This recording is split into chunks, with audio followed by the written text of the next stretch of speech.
Oi, tudo bem? Hoje eu quero te explicar como as constelações familiares funcionam na prática. Você deve estar estranhando aí esses bonequinhos, mas se você já esteve em uma sessão comigo, você vai reconhecê-los. Esses bonequinhos são usados nas constelações individual. Eles servem para representar membros da família e a própria pessoa que está vindo constelar o seu assunto.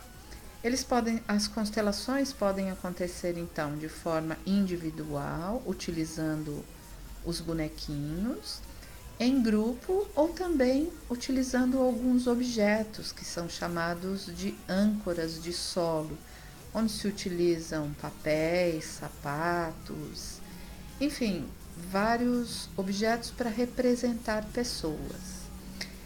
Bert Hellinger, o criador dessa técnica, desenvolveu a técnica das constelações familiares como ferramenta para acessar o inconsciente, através desses procedimentos que acontecem em grupo ou individualmente.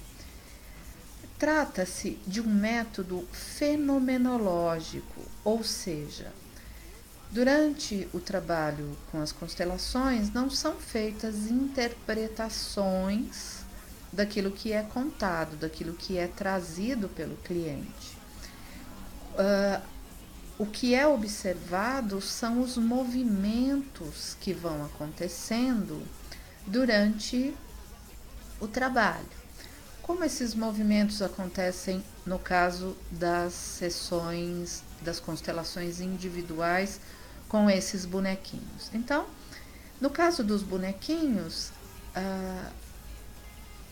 esses movimentos acontecem através da maneira como a pessoa que está constelando o seu tema vai colocando esses bonecos um em relação aos outros e também em relação ao espaço. As constelações observam movimentos. Uma prática de constelação nos traz uma fotografia da alma, uma imagem do que está acontecendo, de como estão configuradas as nossas relações nas imagens que nós temos armazenadas no nosso inconsciente. O trabalho das constelações é voltado para os relacionamentos. Nós estamos inseridos em relacionamentos com tudo e com todos. A vida é feita de relacionamentos. Então, os relacionamentos são observados nas constelações, tanto os relacionamentos entre as pessoas, como a maneira como cada indivíduo se relaciona consigo, com a sua vida, com um determinado sintoma, com uma determinada situação. Tudo pode ser visto através dessa perspectiva fenomenológica que as constelações familiares nos trazem. Portanto, tudo nesse mundo, né, acontece através dos relacionamentos, desde esse relacionamento que cada um tem consigo, até o relacionamento que cada um tem com a sua vida, com o seu trabalho. E Bert observou, enquanto atuava como missionário na África, que os padrões de comportamentos e acontecimentos se repetem nas famílias e nos grupos ao longo das gerações. Observou também que existe uma ordem que organiza as relações. Assim, sempre que uma dessas leis ou dessas ordens estão em desequilíbrio dentro de um relacionamento ou dentro de um sistema familiar, as pessoas experimentam esse desequilíbrio através das mais diversas situações desafiadoras. Essas 3 leis que organizam os relacionamentos e que, portanto, sempre que estão em desequilíbrio, trazem desafios, doenças, conflitos, perdas, elas são chamadas de ordens do amor. São elas o pertencimento, a hierarquia e o equilíbrio entre dar e receber. Já que nós somos seres sistêmicos e que não estamos separados dos que nos precederam, esses desequilíbrios ou esses emaranhamentos podem ser passados de geração para geração, até que sejam expostos e solucionados. Quando um membro posterior da família, do sistema familiar, é tomado a serviço pela grande alma ou pela alma familiar, para representar o que permanece sem solução no sistema, nós dizemos então que esta pessoa está envolvida em um emaranhamento sistêmico. Como método fenomenológico, os movimentos espontâneos dos representantes dos membros familiares que acontecem durante o trabalho vão manifestando as informações gravadas na alma familiar e expondo os movimentos ocultos presentes nos emaranhamentos sistêmicos. Bert percebeu que nas relações existem movimentos ocultos, ou seja, forças atuantes que preservam estes emaranhamentos. São movimentos fortes que se manifestam como movimentos, como posicionamentos, como sintomas que as pessoas vão experimentando quando representam membros da família durante o trabalho com as constelações. Então, as constelações familiares se dispõem a dois propósitos. Expor os emaranhamentos aos quais nós estamos ligados, os vínculos que nós mantemos com pessoas que nos precederam, com situações, algumas vezes, que não foram expostas e que nós continuamos repetindo para que elas sejam, por fim, trazidas à consciência, solucionadas e para que se possa restabelecer o fluxo do amor. Então, voltando aqui aos nossos bonequinhos, esses movimentos eles acontecem em grupo através de pessoas, de participantes. Então, imagine que no lugar desses bonequinhos estivessem pessoas, né? As pessoas que estão ali participando dos grupos. Então, vamos imaginar que nós temos aqui uma vovó, nós temos um vovô, nós temos um casal, né? Aqui um casal, aqui o pai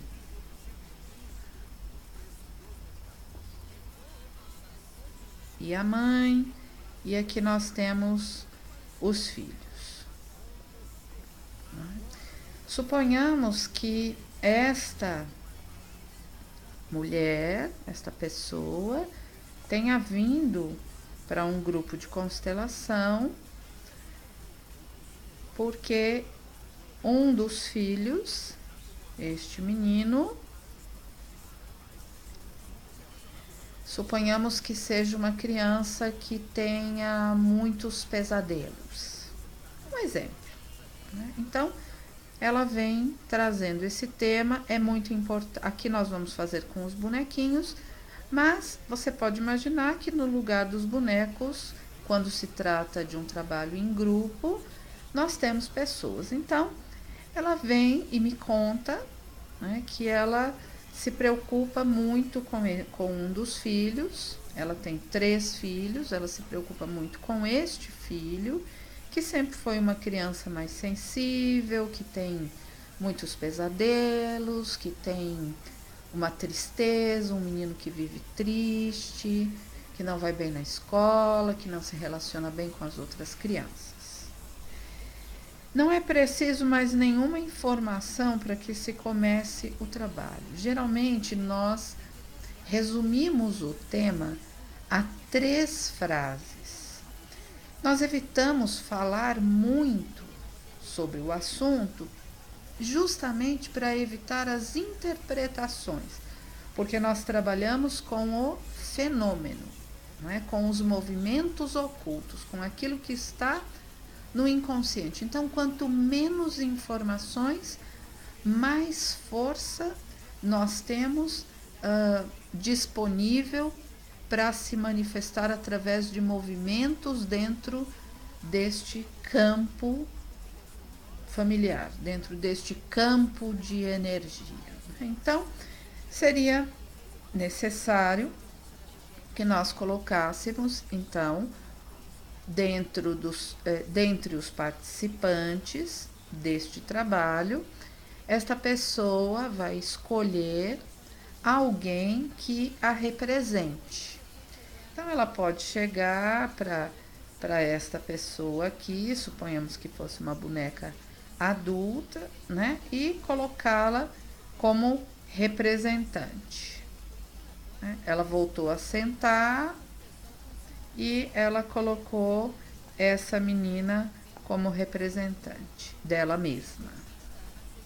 E aí ela vai novamente até o grupo de pessoas e escolhe uma outra pessoa para representar o seu filho.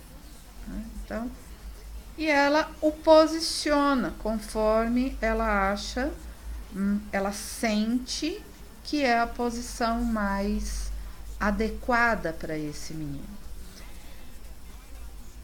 Suponhamos que ela o coloque assim em relação a ela, né?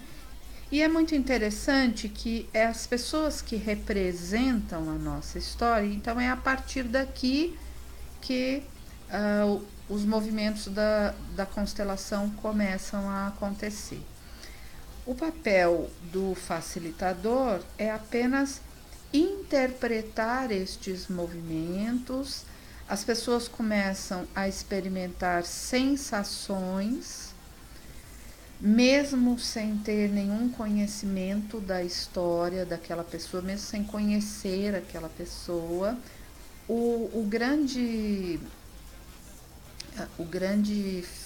A questão do fenômeno, né, de ser uma técnica fenomenológica, é justamente porque os representantes começam a experimentar sensações semelhantes àquelas das pessoas que eles estão representando, mesmo sem conhecê-las.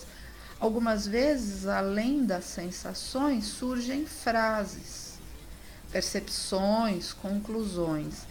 E é muito curioso como isso vai trazendo muita lucidez, muita compreensão, um olhar muito profundo, né, de si mesmo. Esse é o principal objetivo, o autoconhecimento. Então, a pessoa que está constelando a sua história, ela tem uma oportunidade muito preciosa, muito rica de observar a si mesmo através das informações que vêm, informações e movimentos espontâneos que vão surgindo nas pessoas que vão representando os membros da sua história. Então, o primeiro propósito é expor esses movimentos, né? As pessoas os participantes são aconselhados, orientados apenas a se conectarem com as suas sensações e a seguirem os seus movimentos. Com isso, os emaranhamentos vão se mostrando. O primeiro propósito, então, é expor os emaranhamentos, os nós, onde nós fomos nos perdendo do amor, da conexão, do vínculo saudável com as pessoas do nosso sistema familiar, ou mesmo como as pessoas que nos precederam foram se perdendo, né, desse fluxo de amor. Então, primeiro, expor. E o segundo propósito é trazer uma ordem, colocar em ordem novamente aquilo que estava em desequilíbrio, ocasionando os emaranhamentos. Como é que nós fazemos isso? As constelações trabalham com frases de solução, posturas, algumas mudanças de comportamento também se fazem necessárias no pós-constelação, né? Mas isso é algo que a gente vai conversar em uma outra ocasião. Então, existem como soluções, existem as frases, as posturas e especialmente a organização da imagem, porque cada um tem o seu lugar, né? Cada um dentro desse sistema tem o seu lugar. E algumas vezes a gente percebe que o desequilíbrio, que o emaranhamento está justamente no desequilíbrio da hierarquia, por exemplo. Então, nós criamos uma imagem de solução.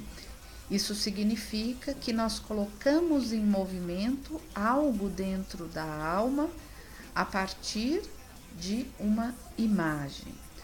Não é necessário que ninguém exponha os detalhes da sua história, como eu já disse, pelo contrário, quanto menos informações, melhor, né? Quanto menos informações, mais força atua no campo de energia.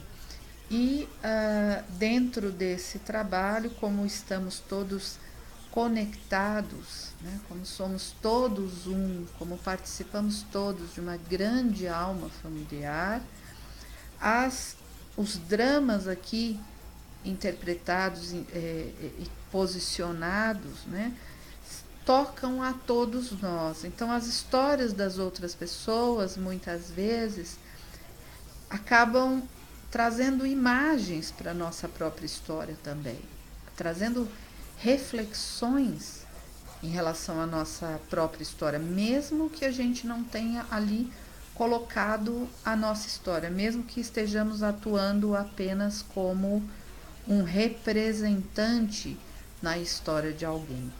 Então, aqui os bonequinhos nos servem na prática das constelações individual, em consultório, e são substituídos por pessoas, por participantes nos trabalhos em grupo. No dia 15 de setembro, estaremos então reunidos para um trabalho em grupo de constelação familiar. Qualquer tema pode ser trazido para este trabalho. Não é necessário que sejam apenas conflitos familiares. Então, qualquer pessoa pode olhar para qualquer coisa. Suponhamos que este rapaz tenha trazido uma questão profissional, né? Então, estou com dificuldade sempre na minha profissão, me sinto de determinada forma, né? Então, uma pessoa também pode ser tomada como representante desse sintoma, desse trabalho, desse sentimento, dessa situação, desse desafio. Qualquer questão, qualquer tema pode ser trazido para uma vivência de constelação. Não precisa ser necessariamente uma relação, ok? Deixa eu ajeitar aqui que eu não sei, perdemos um pouquinho o foco. Pronto, não importa, né? Mas apenas para que vocês realmente entendam como funciona. Então, algumas vezes a gente vê, por exemplo, no caso de alguém representando o destino de uma outra pessoa que veio algumas vezes de uma geração anterior. Então, nós vemos às vezes uma pessoa olhando para alguém que já partiu, né? Ela está vinculada com isso, e essa é a imagem desse emaranhamento. Então, para onde as pessoas olham, como elas interagem, como elas se posicionam entre si, Quais são os sentimentos que vão surgindo, mesmo nesse trabalho com os bonequinhos. À medida que a gente vai observando a imagem que se forma, isso vai trazendo sentimentos, isso vai formando sensações dentro da gente, né? E no caso dos atendimentos individuais, então, essas sensações são partilhadas entre eu e o cliente. No caso do trabalho em grupo, ele é um trabalho muito mais enriquecedor, porque nós estamos reunidos com outras pessoas, né, com outras possibilidades. Né, eu vejo que o trabalho individual ou em grupo, ambos trazem soluções, trazem movimentos para a alma. Porém, o trabalho em grupo, ele nos traz mais informações, ele nos traz um olhar mais profundo sobre a questão. Então, eu espero que vocês tenham conseguido ter uma ideia de como isso funciona. No encontro do dia 15/9, nós vamos conversar um pouco sobre o tema, eu vou explicar um pouco toda a teoria das constelações, a questão dos emaranhamentos, da ancestralidade, destino. Vamos fazer uma meditação para nos conectarmos com a força dos nossos ancestrais, e depois cada pessoa poderá trazer um tema para ser visto. As constelações também passaram por mudanças ao longo do tempo. Então, quem conhece as constelações, quem já teve contato lá atrás com as constelações, logo que elas começaram a aparecer aqui no Brasil, nós víamos constelações com muitos membros, com muitas pessoas, se constelava às vezes um sistema familiar enorme, muitas e muitas gerações. Bert Hellinger foi também aprimorando o seu trabalho, né? Porque ele foi também colocando em prática, não só como participante, mas também trabalhando com as pessoas, né, ao longo desses anos todos. Então ele foi reduzindo, ele foi percebendo que o movimento maior acontece na simplicidade. Então hoje nós temos aquilo que Bert chama dos movimentos do espírito, onde geralmente nós começamos apenas com alguém representando aquilo que quer ser visto, né? Que nós queremos ver, algo que quer ser visto aqui, né? Algum movimento oculto que precisa ser visto. E a partir desse movimento inicial, se for necessário, outros membros vão sendo colocados, porque mais do que compreender, é preciso, a busca principal é por uma imagem que nos traga a reconexão, né, com o fluxo do amor que vê, do amor que reconcilia. Então, com essa imagem desse senhorzinho aqui, com essa criancinha aqui, eu vou encerrar o nosso papo de hoje. Espero que tenha ficado clara para você a imagem, né, de como as constelações acontecem. Claro que só participando para saber, para ver, já que é um método fenomenológico, então as coisas vão acontecendo. O objetivo não é interpretá-las, o objetivo é compreender, trazer à luz da consciência quais são os nós presentes nas relações, não só com as pessoas, como também com o trabalho, com a doença, né, com a falta. Então, como nós nos relacionamos, quais são os movimentos ocultos presentes nessas relações, que vínculos estão nos amarrando ou nos empurrando para frente na vida. E a partir desses movimentos que vão acontecendo de forma espontânea, trazendo sensações, frases, percepções, é que o trabalho vai se desenvolvendo. Isso não tem a ver com nada místico, espiritual, não é incorporação, não é psicografia, não é falar com os mortos. É, de alguma forma, olhar para a imagem deles, se reconectar com aqueles que pertencem, vivos e mortos. Mas não se trata de uma sessão espírita, por exemplo. Se trata de olhar para a alma, para a imagem interna e para o vínculo estabelecido, como nos vinculamos àqueles que partiram. Ok? Então, até a próxima, tudo de bom, um beijo para você e até!